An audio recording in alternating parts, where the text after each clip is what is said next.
یہ قرآن مجید کا مہینہ ہے لوگوں، یہ قرآن کی بے حرمتی کا مہینہ نہیں۔ آج لوگ یہ سمجھتے ہیں کہ قرآن مجید رمضان کے مہینے میں پورا پڑھنا فرض ہے۔ نہیں جناب، فرض نہیں ہے، واجب نہیں ہے، ہاں سنت ہے اللہ کے نبی کی، اللہ کے نبی صلی اللہ علیہ وسلم کی سنت ہے۔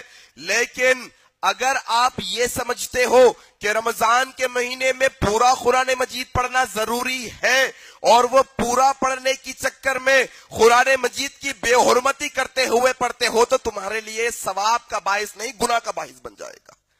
یہ تمہارے لیے ثواب کا باعث نہیں بنے گا، اس سے تمہیں ثواب نہیں ملے گا جو تم رٹی لگا کر توتوں جیسا پڑھتے ہو، تم ایسا پڑھتے ہو کہ کسی سمجھ میں نہیں آتا۔ دیکھو تمہیں جب کوئی کمپنی کا اپوائنٹمنٹ لیٹر ملتا ہے تو تم کیسے پڑھتے ہو؟ تمہارے گھر کا 10 لاکھ کا ایگریمنٹ بنتا ہے تو تم کیسے پڑھتے ہو؟ جب تمہارا کئی بانڈ پیپر پر کچھ لکھا جاتا ہے تمہارے تعلق سے، تم کیسے پڑھتے ہو؟ وہ اہمیت کی چیز ہے، سمجھ کر رک کر پڑھتے ہو۔ کہیں میرے خلاف تو کوئی سازش نہیں اس بانڈ پیپر میں، اس ایگریمنٹ میں میرے خلاف تو کچھ نہیں لکھا ہے، کیا کوئی اور باتیں تو نہیں لکھی ہے؟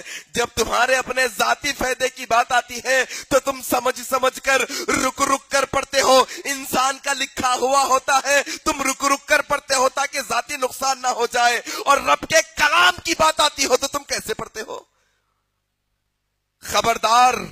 خبردار وہ حافظ قرآن سے مخاطب ہونا چاہتا ہو جو قرآن کے حافظ تو ہیں لیکن یہ قرآن کو پیسہ کمانے کے لیے پڑھتے ہیں۔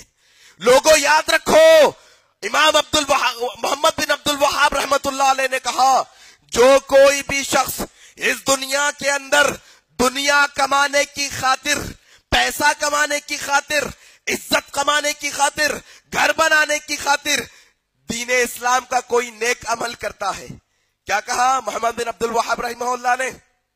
جو کوئی شخص اس دنیا کے اندر دین کا عمل کرتا ہے، نیک عمل کرتا ہے، لیکن اس کا مقصد ہوتا ہے کہ دنیا کما لو، اس کا مقصد ہوتا ہے کہ گھر بنا لو، اس کا مقصد ہوتا ہے کہ پیسہ کما لو، تو امام محمد بن عبد الوہاب کہتے ہیں رب تعالی اسے اس دنیا کے اندر اس کا بدلہ وہی دیتے ہیں جو وہ مانگتا ہے، قیامت کے دن اسے کوئی اجر نہیں ملے گا۔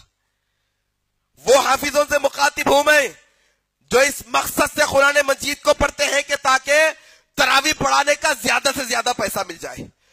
20,000 25,000 50,000 اور 1,00,000 کی ڈیمانڈ کی جا رہی ہے۔ کیوں جناب؟ ہماری آواز بہت اچھی ہے، ہم بہت اچھی آواز میں قرآن پڑھتے ہیں نا، تو ہمیں اتنا پیسہ چاہیے۔ او حافظو، تمہیں قیامت کے دن یہ قرآن پڑھنے اور پڑھانے کا کوئی اجر نہیں ملے گا، کوئی ثواب نہیں ملے گا قرآن پڑھنے پڑھانے کا، بلکہ تمہیں تو اس کا اجر دنیا میں عطا کر دیا گیا ہے پیسے کی شکل میں۔ پیسے کی شکل میں لوگوں قرآن مجید اس لیے نہیں آیا ہمارے پاس کہ ہم اس کی رٹی لگائیں، ہم اس کی رٹی لگائیں اور ایسے پڑھیں جس کا لفظ ہمیں سمجھ میں نہ آئے۔ اور لوگوں کا بھی بڑا عجیب معاملہ ہے، لوگ یہ سمجھتے ہیں کہ رمضان کے مہینے میں 5 دن میں پورا قرآن پڑھ لوں گا، اس کے بعد ذمہ داری ختم۔ اللہ اکبر، یہ کہاں سے آیا تمہارے ذہنوں کے اندر؟ یہ بات تمہیں کہاں سے سمجھ میں آئی؟ رمضان تو 30 دنوں کا مہینہ ہے نا، رمضان میں رب تعالیٰ نے 30 دنوں تک مغفرت کا اعلان کیا ہے، رمضان میں رب تعالیٰ نے 30 دنوں تک رحمت عطا کرنے کا اعلان کیا ہے، رمضان میں رب تعالیٰ نے 30 دنوں تک برکت عطا کرنے کا اعلان کیا ہے، اور تم کیا سمجھتے ہو 5 دن تک تراویح پڑھ کر رمضان کا حق ادا ہو گیا تمہارا؟ تم یہ سمجھتے ہو اگر کہ 5 دن تراویح میں پڑھ لوں گا اور اس کے بعد بزنس میں لگ جاؤں گا، 3 دن کی تراویح پڑھ لوں گا پھر بزنس میں لگ جاؤں گا، 1 دن کی تراویح پڑھ لوں گا پھر تجارت میں لگ جاؤں گا، تو لوگوں رب تعالیٰ کے نبی نے یہ بد دعا کی ہے، ہلاک و برباد ہو جائے ایسا شخص، ہلاک و برباد ہو جائے ایسا شخص جس کی زندگی میں رمضان کا مہینہ آیا اور وہ اپنی مغفرت نہ کروا لے۔ کیا تم یہ سمجھتے ہو کہ 1 دن کی تراویح پڑھنے سے تمہاری مغفرت ہو جائے گی؟ گارنٹی ہے؟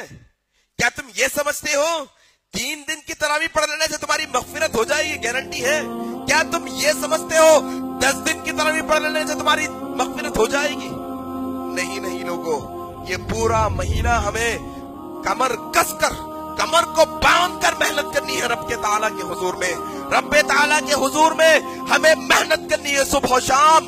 اس کی بارگاہ ہمیں سجدے کرنے ہیں, اس کی بارگاہ ہمیں رکوع کرنا ہے, اس کی بارگاہ ہمیں قیام کرنا ہے, اس کی بارگاہ میں بیٹھ کر گڑ گڑا کر صبح و شام افطار کے وقت یہ دعا کرنا ہے, مولا مولا یہ 11 مہینے تیری اطاعت ہم نے نہیں کی مولا. مولا ہم نے نمازیں بھی چھوڑی ہیں, ہم نے تیری نافرمانی بھی کی ہے مولا, ہم نے جھوٹ بھی کہا ہے, ہم نے سود خوری بھی کی ہے مولا. یہ رمضان کی رحمتوں کے مہینے میں ہماری مغفرت فرما دے مولا. مولا ہماری مغفرت فرما دے. یہ دعا کرنا ہے صبح و شام, تب مغفرت ہوگی.